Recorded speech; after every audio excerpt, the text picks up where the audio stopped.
I'm not happy the way the old happened, but in the same way, we cannot control some points of our life sometimes. But it's done, already done, and I repeat, I'm still love Manchester United and I wish them the best.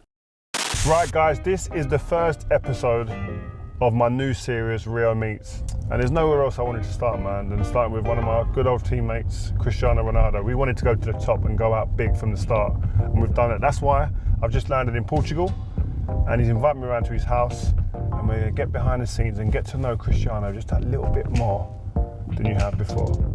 I'm looking forward to speaking to him about when he came to Man United, when he joined us as a little skinny, funny-haired, funny-teethed teenager and left as a Ballon d'Or winner. I'm looking forward to helping you guys understand what goes in to Ronaldo's life to make him the machine that he became, from start to finish. But you know what, we're almost there now, so listen, let's just get there. Let's get stuck in. Yo, you doing jiu-jitsu or what? How are you? I'm Nice good, to see dude. you. How you doing? Good. You're looking good today, looking strong. Yeah? Sharp. All good? Yeah, nice, man. Good? Not bad.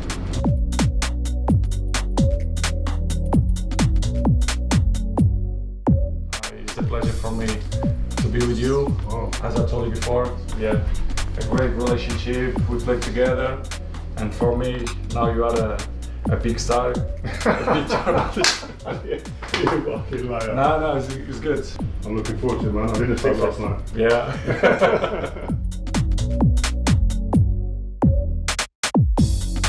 Listen, man, I'm here. There's United pictures all over the place. Me and you lifting trophies. I've got to speak to you about Manchester United now. Let's go back. You went back to Man United. We spoke on the phone when you was gonna go on sign at Man United, when you was negotiating to come back. And my wife wanted to kill me. At 1 o'clock in the morning, you rang me. Well, what's going on? You're going to sort this out. You end up signing for United. Initially, that must have been a beautiful thing for you, because I remember on the phone you sounded so happy. And then obviously it went a bit sour. Just give us a bit of insight. And do you feel you've been proven right in what you said in the interview you done when you first left? To prove that I'm right or wrong, this is not my issues anymore. I say what I have to say, and for me it's done. But to be honest with you, what I wish for Manchester, it's what I wish for me. The best they can make, again, the best team they can. And I love that club. You know, I'm not that kind of guy that forgot the past. When I'm back there, I was very happy. I was one of the best scorers. I did unbelievable things with the club. My first season with 37, I was the third best scorer of the league. I scored all the group stage. I scored every game. Even in the league, I scored 17 goals or 18 goals. I did amazing. But as I told you, Manchester, they need to rebuild everything, in my opinion. The coach, they say they cannot compete to win the league and Champions League. You cannot say, if you are a Manchester United coach, you cannot say that you're not going to fight to win the league or Champions League. You have to be mentally say, listen, maybe we don't have that potential, but I cannot say that. We're going to try. We're going to try. You have to try. But maybe that was when we was there. That was the culture. Maybe the culture is different now, but it had to have a reset. Because the standards have gone down, the expectations have to come down. Maybe. Yeah, exactly. Maybe this is why I say. But this club needs time to rebuild, because it's still one of the best clubs in the world. But they need to change, and they understand that it's the only way. And this is why you show that they start to change again the structure of the club. The president, the infrastructures and everything, the owners of the club. Yeah, they invested in the training ground. They invest in training. So I'm happy, because I'm not happy the way the old happened, but in the same way, we cannot control some points of our life sometimes. But it's done, already done. And I repeat, I'm still love Manchester United and I wish them the best. Where do you see the promise in the squad? Like, you look at their squad now, you look at Garnacho. Like, I'm not talking about players, attacking players really, and you see you probably look there first. The Garnachos, the Rashfords, the Højlunds. Where do you see the promise there? I believe that the future will be bright. I believe, but they don't depend only of the talents. It's more than that. It's all club, all, not only players, club, everything as a united, you know? They have to rebuild from the bottom. If not, they cannot compete. It will be impossible. They can do good things. Yes, they can win Carabao or can win, yeah, but I mean, Champions League or Europa League or Premier League, difficult, in my opinion. And I wish that I'm wrong. I wish, but will be difficult. Do you think Ruud, obviously we know Ruud, he's gone back there now. I think it will help a lot. Yeah? In which way? What do you mean now? If Ten Hag listen Ruud, maybe it can. I think it can help a lot because he knows the club. And the club should listen to the guys who was there. You or Roy Keane or Paul Scholes or Gary Neville, whatever. Sir Alex Ferguson. You cannot rebuild a club without knowledge. Not guys who work in office. They understand, I understand a lot of football because I see football in the television every day and I understand. No, doesn't work like that.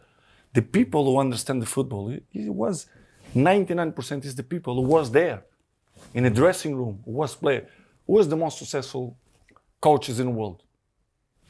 Guardiola, Ferguson, there was player before, there was player. There was in dressing room.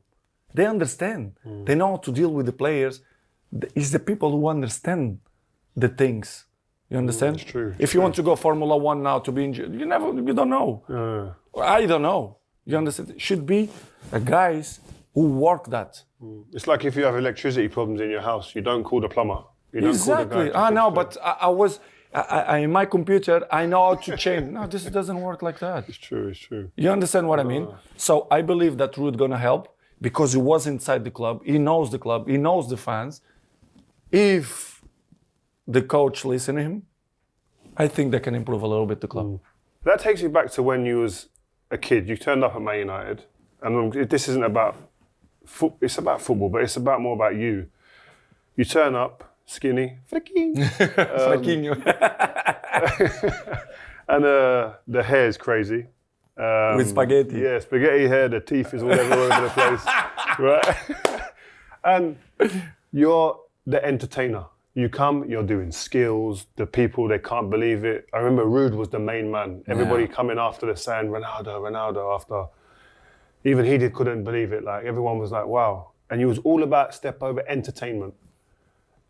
And then fast forward 5-6 years, you leave, you go to Real Madrid, golden ball. Face is fixed, good looking, body, fucking amazing. And a killer in front of goal. Yeah. I learned that in Manchester United because the last years in Manchester United, I was the best scorer in Champions League, and in the league, I was the best scorer too. So 40-something goals. The mindset is changed. How? There. Yeah, but what made you change? Because I realized that the goals for our positions, it's more important than fucking step overs, which is good. I know the show boot. You remember Saturday? Oh, I used to love it. Yes, showboat is nice. You used to sit there and watch Sky, and when the showboat segment come on, he used to go, "Aye, aye," like that. Yes, it's chapters that you have in your life, and you realize that things that you do, it doesn't worth it anymore, or worth it less. And I start to realize that to win important things and win Champions League and golden balls and golden boots, you have to score goals and you have to perform in front of the net, and to coming in the first page of paper, you have to score goals. If not, they don't put in the first page, you cut the ball in the line. It's the guys who score goals. Yeah. Just on that point, you've played, and we're going a bit off topic here, but you've played at loads of clubs at the top level, and obviously there's always been young players at all those clubs. What are the young players like interacting with you at these clubs? Have you got any good examples of players that come to you for advice, or you can tell that they're watching you? Who are those guys, and what's it like? You know me very well. I don't lie. I see the best examples. I see Gary Neville, your example, Giggsy, Roy Keane. What I do, I check everything, and I take from what you do best, what Gary do best, and I make my own personality, my own style, my own profession. What was it about those guys? What did you take from me then? You are good looks. professional. Good looking is very far from that.